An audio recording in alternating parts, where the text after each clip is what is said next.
Bangladesh officially মিয়ানমারের বিদ্রোহ গোষ্ঠীর সাথে সম্পর্ক স্থাপন করেছে। দেরিতে হলেও আঞ্চলিক সংঘর্ষে নিজেকে উপস্থাপন শুরু করেছে বাংলাদেশ। বিষয়টি মিয়ানমার জান্তা সরকারের চেয়ে ভারতের জন্য অধিক চ্যালেঞ্জ তৈরি করবে। বিগত 17 বছর বাংলাদেশের আন্তর্জাতিক ভূ রাজনীতিতে নিজেদের স্বার্থ রক্ষার ব্যর্থ ছিল, কারণ বাংলাদেশের হয়ে সকল সিদ্ধান্ত নিত পার্শ্ববর্তী একটি দেশ, যার ফলে রোহিঙ্গা ইস্যুতে জাতীয় নিরাপত্তার হুমকির সম্মুখীন হয়।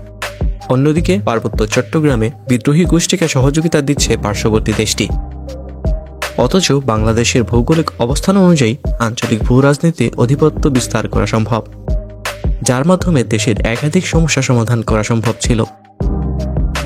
দেরিতে হলেও আঞ্চলিক সংঘর্ষে নিজেকে যুক্ত করতে চাচ্ছে বাংলাদেশ সরকার, যার প্রথম পদক্ষেপ মিয়ানমারের বিদ্রোহী গোষ্ঠীর সাথে সম্পর্ক স্থাপন করা।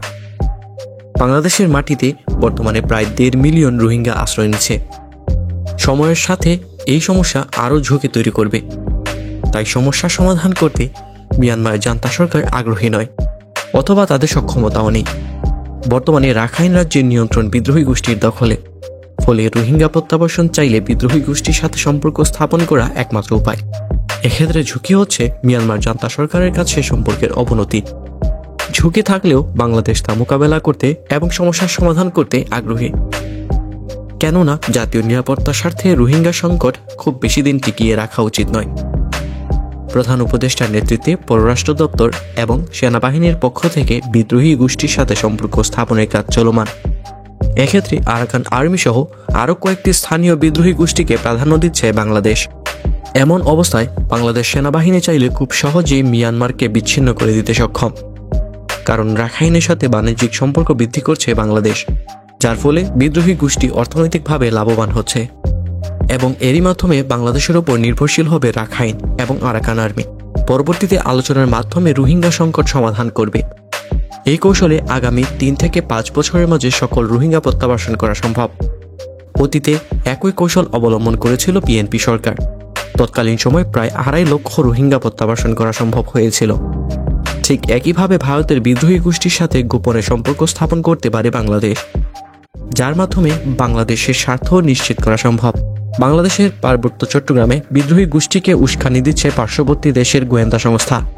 বিপরীতে পূর্বাঞ্চলে 7 রাজ্যের বিদ্রোহী গোষ্ঠীকে সহযোগিতা করতে পারে বাংলাদেশ গোয়েন্দা সংস্থা। তবে পার্বত্য চট্টগ্রামের পরিস্থিতি বাংলাদেশের পক্ষে নিয়ন্ত্রণ করা সম্ভব, কারণ পার্বত্য চট্টগ্রামে ক্ষুদ্র নৃগোষ্ঠীর সংখ্যা 4 লক্ষের বেশি নয়। বিপরীত অঞ্চলে বাঙালি জনগোষ্ঠীর সংখ্যা প্রায় 50% এবং তারা মুসলিম। ফলে পার্বত্য চট্টগ্রাম নিয়ন্ত্রণ করার মতো ভূ রাজনৈতিক, অর্থনৈতিক, ভৌগোলিক এবং সামরিক সক্ষমতা বাংলাদেশের রয়েছে। তাই ভারত যতই চেষ্টা করুক পার্বত্য চট্টগ্রামের পরিস্থিতি 1980-র দশকের মতো করতে পারবে না। বিপরীতে ভারতের পূর্বাঞ্চলে 7 রাজ্য ভৌগোলিকভাবে বিচ্ছিন্ন এবং ওই অঞ্চলের জনগোষ্ঠীরাও ধর্মীয়ভাবে আলাদা এবং স্বাধীনতা চায়। পরিস্থিতি এতটাই ভয়াবহ যা ভারত সরকারের পক্ষে নিয়ন্ত্রণ করা সম্ভব হচ্ছে না। পূর্বাঞ্চলের 7 রাজ্য সেনাবাহিনীর নিয়ন্ত্রণ করে ভারত সরকার। তাছাড়া মেঘালয়, আসাম, ত্রিপুরা এবং মিজোরামের সাথে সরাসরি সীমান্ত রয়েছে বাংলাদেশের, যার খুব নিকটেই মণিপুরের অবস্থান, যেখানে ভারতীয় সেনাবাহিনী পর্যন্ত পরিস্থিতি নিয়ন্ত্রণ করতে ব্যর্থ। সুতরাং এমন ভৌগোলিক অবস্থায় বাংলাদেশ যদি গোয়েন্দা সংস্থার মাধ্যমে পূর্বাঞ্চলে বিদ্রোহী গোষ্ঠীর সাথে সম্পর্ক স্থাপন করে, তাহলে ভারতের পরাজয় এক প্রকার নিশ্চিত বলা যায়। বাংলাদেশের জাতীয় নিরাপত্তার স্বার্থে পূর্বাঞ্চলে 7 রাজ্যের স্বাধীনতা খুবই গুরুত্বপূর্ণ। ভারত শুধুমাত্র পার্বত্য চট্টগ্রামকে উস্কানি দিচ্ছে এমন নয়, পাকিস্তানের বেলুচিস্তান প্রদেশেও মদদ দিচ্ছে ইরান এবং আফগানিস্তান। ভূখণ্ড ব্যবহার করে যে কোনো ভারতীয় গোয়েন্দা সংস্থাকে সরাসরি জড়িত করতে পারে, যা অস্বীকার করছে না দেশটি। এক্ষেত্রে বাংলাদেশ এবং পাকিস্তানের গোয়েন্দা সংস্থার সহযোগিতা নিতে পারে। ফলে বাংলাদেশের অভ্যন্তরীণ ইস্যুতে ভারত যদি হস্তক্ষেপ করতে পারে, বাংলাদেশও একই পদক্ষেপ নেবে। তৎকালীন সময় ভারতীয় বিদ্রোহী গোষ্ঠীর সাথে সম্পর্ক স্থাপন করেছিল বাংলাদেশ। পরবর্তীতে সরকার পরিবর্তন হয়, যার ফলে বিগত 17 বছরের ভারতের উৎপুষ্ট সরকার বাংলাদেশকে পরিচালনা করেছে। ভারতের ফর্মুলায় বাংলাদেশ আরও 2 থেকে 3 বছর পর ভারতের অঘোষিত অঙ্গরাজ্যে পরিণত হতো।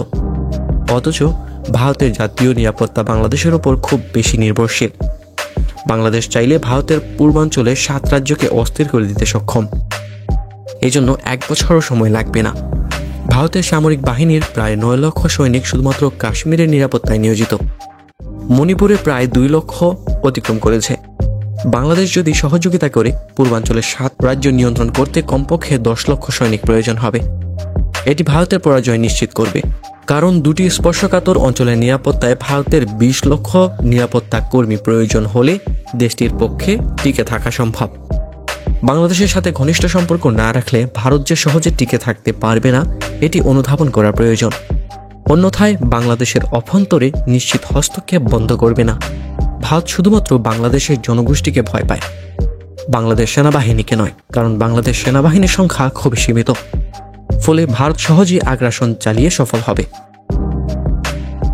সমস্যা হচ্ছে বাংলাদেশের বিশাল গোষ্ঠী বাংলাদেশ সেনাবাহিনীর সঙ্গে লড়াই করবে। বাংলাদেশ সেনাবাহিনী এবং জনগণের মাঝে দূরত্ব তৈরি করতে প্রায় 2 দশক থেকেই চেষ্টা চালিয়ে যাচ্ছে দেশটি।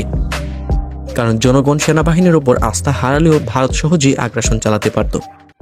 বিভিন্ন ইস্যুতে বাংলাদেশ সেনাবাহিনীকে প্রশ্নবিদ্ধ করে ভারত, যার একমাত্র উদ্দেশ্য হচ্ছে বাংলাদেশের জনগণ থেকে সেনাবাহিনীকে বিচ্ছিন্ন করা।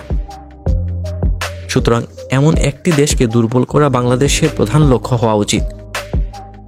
তবে পূর্বাঞ্চলের 7 রাজ্যের বিদ্রোহী গোষ্ঠীকে সহযোগিতা করতে হলে প্রথমে ডিফেন্সিভ শক্তি সঞ্চয় করতে হবে। এই জন্য বাংলাদেশের প্রয়োজন হবে অত্যাধুনিক সমরাস্ত্র। আজকের ভিডিওটি যদি ভালো লাগে তাহলে কমেন্টে জানান, আর চ্যানেলে নতুন হয়ে থাকলে অবশ্যই চ্যানেলটি সাবস্ক্রাইব করুন।